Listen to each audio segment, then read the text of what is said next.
Students welcome back. ये second lecture है matrices के ऊपर। मैंने फर्स्ट लेक्चर में इंट्रोडक्शन पे बात किया था और उसमें हम लोगों ने जाना था कि रोज किसे बोलते हैं, कॉलम्स किसे बोलते हैं, एलिमेंट्स किसे बोलते हैं, ऑर्डर क्या होता है ना। तो मैं इस वीडियो का डिस्क्रिप्शन में लिंक दे दूंगा, आप जाके वहां से देख सकते हैं। तो इस वीडियो में हम लोग टाइप्स ऑफ मैट्रिसेस के बारे में जानेंगे। तो बच्चों पूरा टाइप्स देखेंगे, जितना मैट्रिसेस का टाइप्स होता है, और आगे स्टडी करने के लिए ये टाइप्स को जानना बहुत जरूरी है, ठीक है ना। तो चलिए हम लोग देखते हैं टाइप्स। तो जो पहला टाइप्स है बच्चों, उसे हम लोग बोलते हैं रो मैट्रिक्स।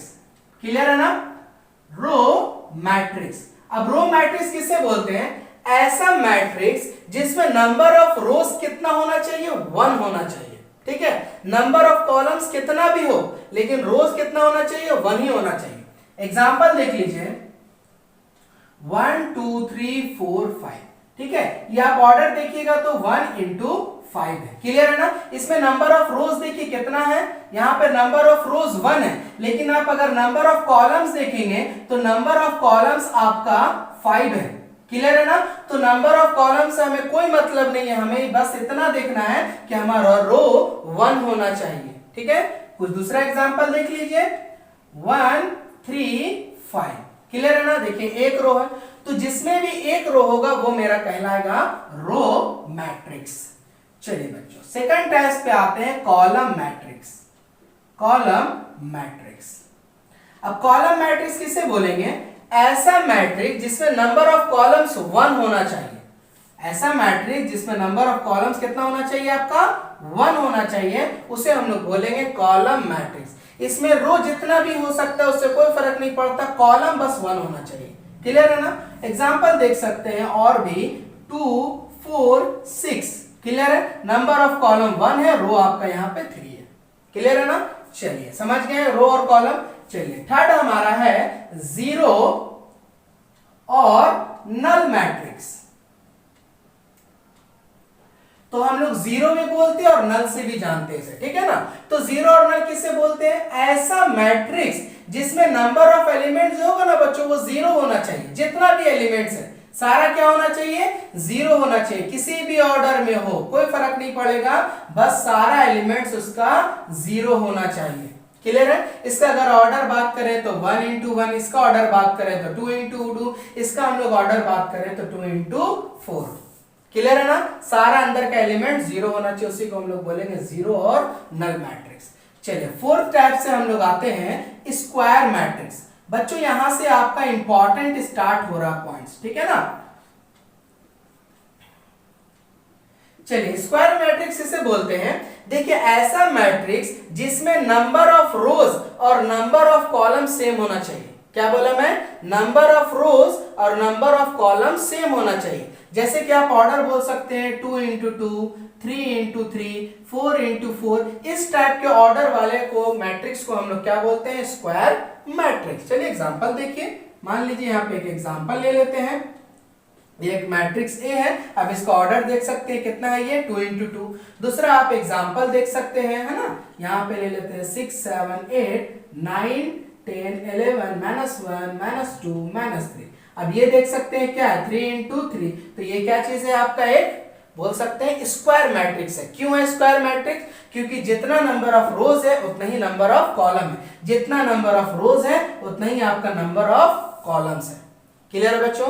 चलिए अब हम लोग बात करते हैं फिफ्थ टाइप से। फिफ्थ टाइप्स हमारा क्या है? Elements of A, sorry fifth types हमारा है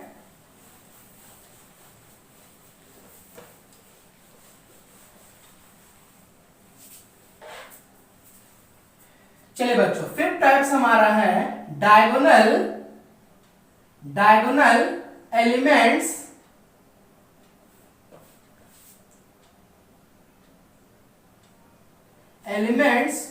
ऑफ अ मैट्रिक्स।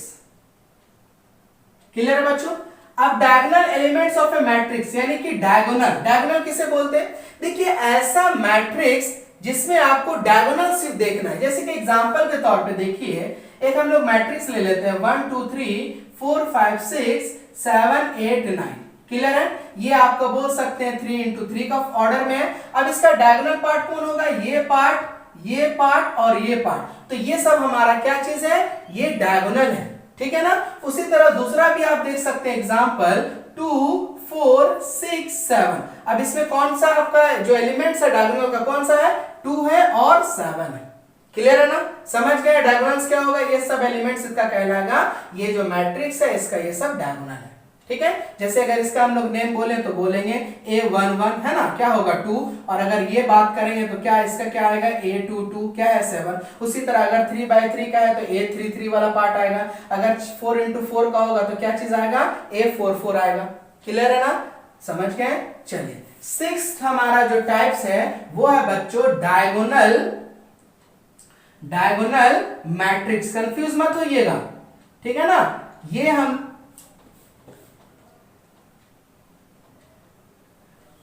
तो बच्चों कंफ्यूज इसमें आपको नहीं होना है, ये है डायगोनल एलिमेंट्स और ये है डायगोनल मैट्रिक्स। अब डायगोनल मैट्रिक्स किसे बोलेंगे, देखिए ऐसा मैट्रिक्स जिसमें डायगोनल एलिमेंट्स को छोड़ करके सारा एलिमेंट जीरो होना चाहिए। क्या बोला मैं, ऐसा मैट्रिक्स डायगोनल एलिमेंट्स को छोड़ के सारा एलिमेंट्स क्या हो जाएगा, जीरो हो जाएगा, ठीक है। जैसे एग्जांपल के तौर पे देखिए, ये मैट्रिक्स एक लिए हैं, ये हमारा डायगोनल एलिमेंट्स हुआ, बाकी का जो सारा पार्ट होगा वो क्या चीज हो जाएगा, आपका जीरो हो जाएगा बच्चों। क्या हो जाएगा, जीरो हो जाएगा। अब यहाँ पे आप देख सकते हैं जो डायगोनल एलिमेंट्स है वो जीरो नहीं है, बाकी का सारा एलिमेंट्स क्या चीज है, जीरो है, तो ऐसे को हम लोग क्या बोलते हैं, डायगोनल मैट्रिक्स। क्लियर है। और एग्जांपल आप ले सकते हैं जैसे कि 1 0 0 4, तो देख सकते हैं डायगोनल एलिमेंट जीरो नहीं है, बाकी का एलिमेंट्स क्या चीज है, आपका जीरो है। क्लियर है ना। चलिए इसके बाद जो 7 टाइप्स है ना वो आपको है स्केलर मैट्रिक्स।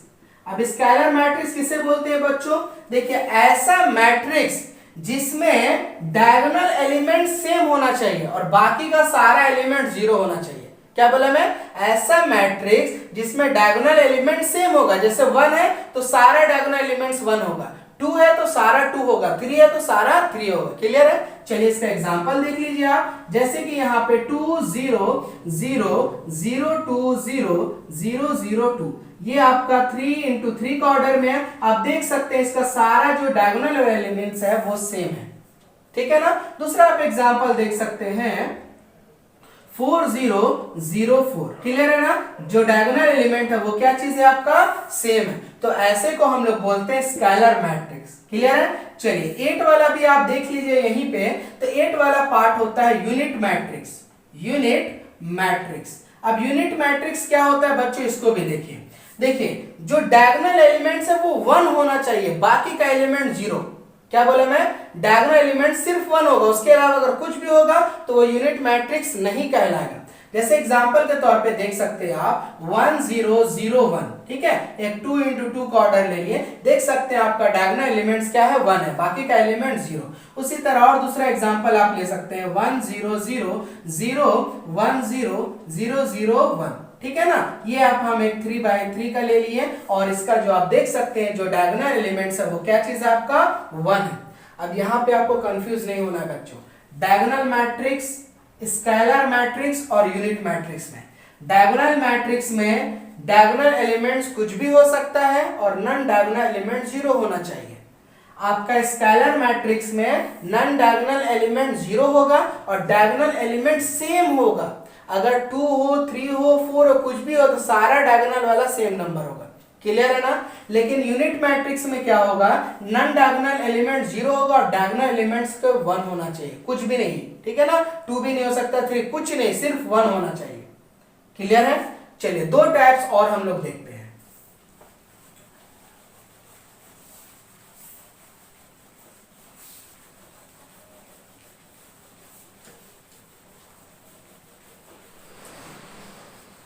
तो बच्चों 2 टाइप्स और हमारा है ना, वो है कंपेरेबल मैट्रिक्स, ठीक है। देखिए अब कंपेरेबल मैट्रिक्स किसको बोलते हैं, कंपेयर का मतलब समझते हैं ना। चलिए कंपेरेबल मैट्रिक्स किसको बोलेंगे, ऐसा दो मैट्रिसेस जिसका ऑर्डर सेम हो। क्या बोला मैंने बच्चों, ऐसा 2 मैट्रिसेस जिसका ऑर्डर सेम हो, जैसे कि एग्जांपल के तौर पे एक मैट्रिक्स हम लोग ले लिए 1 2 3 4 5 6, ठीक है। इसका ऑर्डर देखिए कितना है, ये 2 into 3 है ना। एक और मैट्रिक्स हम लोग ले लेते हैं बी वाला 7 8 -1 4 -9 और 3। अब इसका ऑर्डर देखिए कितना है, 2 into 3 है ना।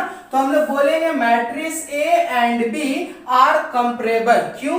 क्योंकि इसका ऑर्डर 2 into 3 और इसका भी ऑर्डर क्या है, 2 into 3। क्लियर है ना बच्चों। अब कंपेरेबल और स्क्वायर मैट्रिक्स में कंफ्यूज नहीं होइएगा। स्क्वायर मैट्रिक्स में नंबर ऑफ रोज और नंबर ऑफ कॉलम सेम होना चाहिए, बट यहाँ पे number of rose number of columns कितना भी हो, इसका ऑर्डर सेम होना चाहिए। क्लियर है। चलिए एक और एग्जांपल लेते हैं, आपका अगर कंफ्यूजन है तो दूर हो जाएगा। मान लीजिए यहाँ पे ले लिया 1 2 7 9, ठीक है। ये क्या है आपका 2 into 2 का है, ठीक है। ऐसा नहीं लेते नहीं तो आप कंफ्यूज हो जाएगा स्क्वायर मैट्रिक्स और इसमें। हम लोग क्या करते हैं, यहाँ पे थोड़ा बढ़ा देते हैं, ये हो गया -2। क्लियर है ना। चलिए एक और ले लेते हैं हम लोग, तो क्या हो गया यहाँ पे -1 2 9 7 8 -1 -3 और कुछ भी ले लेते हैं -7, है ना। तो इसका ऑर्डर आप देखिए तो क्या हो जाएगा, इसका ऑर्डर बोलेंगे 2 into 4 और इसका ऑर्डर देखिएगा तो क्या होगा 2 into 4, है ना। नंबर ऑफ रोज 2 है और नंबर ऑफ कॉलम 4 है। यहाँ पे भी देखिए नंबर ऑफ रोज 2 है, नंबर ऑफ कॉलम 4 है। तो यहाँ पे बोलेंगे ये दोनों का ऑर्डर सेम है, तो हम लोग बोलेंगे ये दोनों सी और D R comparable matrix. Clear हो गया ना कंफ्यूजन। चलिए बच्चों नेक्स्ट जो हमारा है वो 10 है। तो 10 वाला को क्या बोलते हैं, इक्वल मैट्रिक्स। क्या है, इक्वल मैट्रिक्स। अब बच्चों इक्वल मैट्रिक्स क्या होता है, ध्यान समझिएगा। ऐसा दो मैट्रिक्स जिसमें आपका ऑर्डर सेम हो और उसके अंदर का एलिमेंट्स भी इक्वल हो। क्लियर है ना। ऑर्डर भी सेम और एलिमेंट्स भी सेम। जैसे फॉर एन एग्जांपल आप बोल सकते हैं 1 2 3 4 5 6, ठीक है। यहां पे इसका आप ऑर्डर देखिएगा तो 2 into 3 का है। कोई दूसरा आप एग्जांपल अगर ले लें, बी एक मैट्रिक्स बी है, यहां पे बोल सकते हैं A B C D E F। Clear है ना। अब देखिए यहां पे भी इसका ऑर्डर क्या है, 2 into 3 है। तो हम बोलेंगे ये दोनों अगर इक्वल मैट्रिक्स है तो जितना जो एलिमेंट्स ये होगा वही ये होगा, मतलब एक बराबर क्या हो गया 1। अब मान लीजिए b जितना उतना ही आपका 3 होगा, यानी कि जितना भी b होगा वही 3 है, ठीक है। अब 5 इज इक्वल टू क्या बोलेंगे, c है, 2 इज इक्वल टू d है, 4 इज इक्वल टू e है, 6 इज इक्वल टू f है। क्लियर है ना, समझ गए। यानी कि आपका अगर दो इक्वल मैट्रिसेस है तो जो पहला एलिमेंट्स होगा पहला मैट्रिक्स का वही आपका पहला एलिमेंट्स होगा सेकंड वाला मैट्रिक्स का। उसी तरह इसका सेकंड वाला इसके बराबर, थर्ड वाला इसके बराबर। क्लियर है ना। तो आप बोल सकते हैं A is equal to B। Clear है। थोड़ा सा और एक्सप्लेन करें तो आप ऐसा बोल सकते हैं A11 इसका जो बराबर होगा उसका भी A11 के क्या चीज होगा, बराबर होगा अगर हम लोग एक एलिमेंट्स पकड़े तो। क्लियर है ना। चलिए इस पे हम लोग एक क्वेश्चन बनाते हैं ताकि आपको डिटेल में समझ में आ जाए कि आखिर इक्वल मैट्रिक्स में हम लोग क्वेश्चन किस तरह से सॉल्व करते हैं। ओके चलिए बच्चों क्वेश्चन ले लिए हैं, x minus Y 2x plus Z 2x minus Y और 3z प्लस w। बोला है आपको क्वेश्चन में x y और z w फाइंड करना, और यहाँ पे क्वेश्चन में इक्वल टू के जगह पे यहाँ पे सिंबल दे दिया, ठीक है। यानी कि ये वाला मैट्रिक्स और ये वाला मैट्रिक्स दोनों एक दूसरे के क्या चीज है, बराबर है। मतलब इसका पहला एलिमेंट्स के बराबर है, इसका सेकंड वाला सेकंड के बराबर है, ये वाला पार्ट इसके बराबर और ये वाला पार्ट इसके बराबर है। क्लियर है बच्चों। और बोला है जितना भी वेरिएबल आपको दिख रहा है सबको फाइंड कीजिए। तो चलिए अकॉर्डिंग टू द जो अब हमारा रूल्स है वो क्या हो गया, x minus Y is equal to -1 होगा। क्लियर है ना, क्योंकि इक्वल है आपका दोनों मैट्रिक्स। तो हम लोग क्या कर सकते हैं, देखिए बच्चों इस इक्वेशन इससे बनते जाएगा, ठीक है। आप चाहे तो इसको 1 ही रखना चाहे या तो x निकाल लीजिए, तो x इज इक्वल टू क्या हो जाएगा -1 प्लस y। क्लियर है ना। चलिए इसे हम लोग मान लेते हैं 1, ठीक है। चलिए यहीं पे आप ले लेते तो ज्यादा बेटर रहता, लेकिन कोई बात नहीं। चलिए इसे देखिए क्या हो जाएगा हमारा 2x plus Z is equal to किसके बराबर है, 5 के बराबर। तो देखिए क्या हो जाएगा 2x is equal to 5 minus Z, या फिर ऐसा करते हैं ना कि हम लोग क्या करते हैं जेड को लिख देते हैं, तो क्या होगा Z is equal to 5 minus 2x। Clear है ना। ये हमारा इक्वेशन सेकंड ले लेते हैं। उसी तरह ये वाला देखिए 2x minus Y is equal to किसके बराबर है, 0। 2x minus Y is equal to क्या चीज है, 0 है। क्लियर है ना। तो यहाँ पे अगर बोला जाए तो 2x इज इक्वल टू हम लोग क्या लिख सकते हैं, y लिख सकते हैं। ये हमारा इक्वेशन क्या हो गया, थर्ड बोल सकते हैं। ठीक है, इसी तरह ये आप देख लीजिए 3z plus w is equal to क्या चीज है, 13 है। क्लियर है ना। तो क्या हो जाएगा, w is equal to 13 minus 3z। Clear है। तो ये आपका क्या चीज हो गया, इक्वेशन 4 हो गया। अब आपको क्या करना है, सेपरेट करना है, इसका वैल्यू इस पे पुट कीजिए, उसका वैल्यू इस पे पुट कीजिए, इसका सारा क्वेश्चन बनते चला जाएगा। मैं आपको इसलिए बताया ताकि आपको इक्वेशन समझ में आ जाए। ठीक है, हम लोग चाहते हैं तो क्या करते हैं, इसको एलिमिनेशन मेथड यूज करके यहीं से कैंसिल कर देते हैं। ठीक है, तो आपको जैसा मन करता है आप वैसा यूज कीजिए, कोई दिक्कत नहीं है। मुझे फुल एक्सप्लेन करना है तो इसीलिए मैं ऐसे बनाया। चलिए अब देखिए यहाँ पे इक्वेशन जो आया है x इज इक्वल टू आया है -1 प्लस वाई, और यहाँ पे आया z का वैल्यू, यहाँ पे y का वैल्यू आया 2x।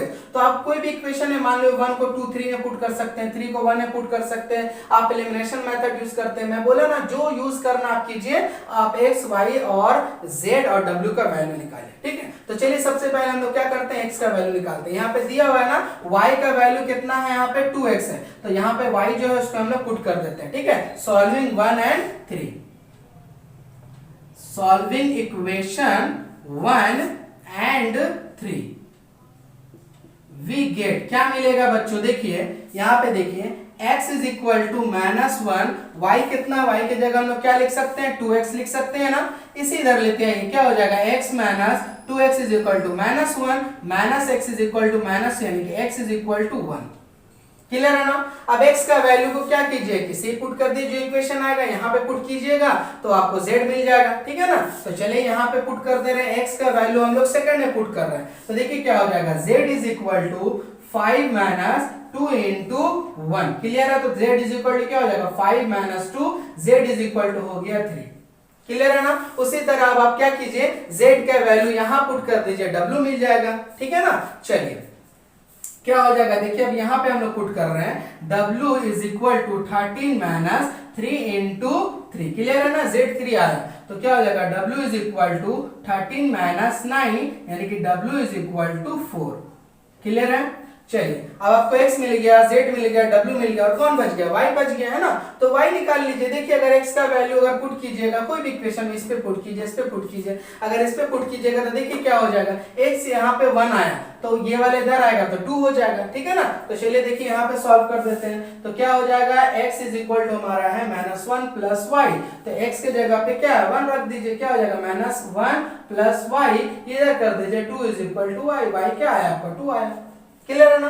तो बच्चों आप कैसे भी सॉल्व करते हैं इससे फर्क नहीं पड़ता है, आपको बस ये हमें दिखाना था कि अगर इक्वल मैट्रिक्स रहेगा तो हम लोग किस तरह से इसे बना सकते हैं, इसका मतलब क्या होता है। अब आप बिल्कुल तरह समझ गए बढ़िया से, ये एलिमेंट्स इसके बराबर हो जाएगा, ये एलिमेंट इसके बराबर हो जाएगा, ये एलिमेंट्स इसके बराबर हो जाएगा, और ये एलिमेंट्स इसके बराबर हो जाएगा।